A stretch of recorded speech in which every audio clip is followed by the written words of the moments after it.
বাড়ি ভাড়া বাড়ানোর দাবিতে ও রোববার কর্মসূচিতে হামলার প্রতিবাদে দেশের সব এমপিওভুক্ত বেসরকারি শিক্ষা প্রতিষ্ঠানে অনির্দিষ্টকালের কর্মবিরতি চলছে। রাজধানীর কেন্দ্রীয় শহীদ মিনারে শিক্ষকদের অবস্থান কর্মসূচি চলছে। সেখানে আছেন মিথিলা নাজনীন। যাচ্ছি তার কাছে। মিথিলা, এমপিওভুক্ত বেসরকারি শিক্ষকদের যে অবস্থান কর্মসূচি চলছে তা নিয়ে আমাদের জানাবেন।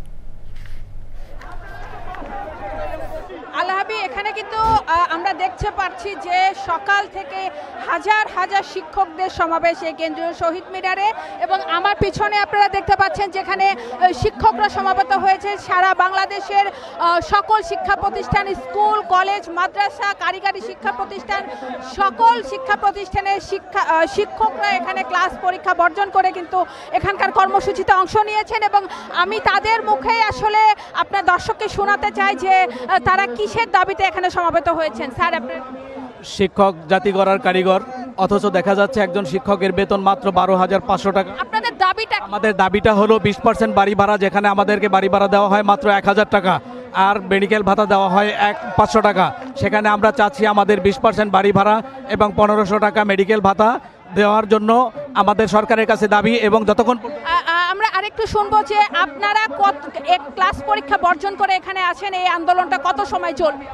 এই আন্দোলন ততদিন পর্যন্ত চলবে যতদিন পর্যন্ত সরকার বাহাদুর আমাদের 20% বাড়ি ভাড়া, 1500% মেডিকেল ভাতা এবং কর্মচারীদের 75% উৎসব ভাতা না দেবে, ততদিন পর্যন্ত প্রজ্ঞাপনাকারে না দেবে, ততদিন পর্যন্ত এই আন্দোলন চলবে। এবং আমারও আন্দোলন চলবে, যদি না দেয় কঠোর আন্দোলন চলবে।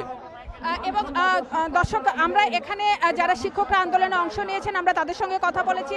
তারা বলছেন যে তারা যে আন্দোলনে অংশ নিয়েছেন তারা কোনো দলের হয়ে না, কোনো প্রতিষ্ঠানের পক্ষ থেকে না, কারো পক্ষ থেকে না, তারা এটা তাদের একটা সামগ্রিক দাবি হিসেবে তুলে ধরছেন। এবং এটিকে তারা বলছেন যে এটি তাদের প্রাণের দাবি। এবং যতক্ষণ পর্যন্ত আপনারা কিছুক্ষণ আগে শুনলেন যে যতক্ষণ পর্যন্ত তাদের দাবি আদায় না হবে, অর্থাৎ দাবিটি প্রজ্ঞাপন আকারে না আসবে, ততক্ষণ সময় পর্যন্ত কিন্তু তারা এই মাঠ ছাড়বেন না, এই কথা বলছেন। এবং গতকাল শিক্ষকদের উপর প্রেস ক্লাবের সামনে যে হামলা হয়েছে, মানে যে নির্যাতনতা করা হয়েছে, টিয়ার সেল নিক্ষেপ, জলকামান নিক্ষেপ, এগুলো নিয়ে তারা কিন্তু ক্ষোভ প্রকাশ করেছেন এবং বলেছেন বিষয়টি আসলে ন্যাক্কারজনক।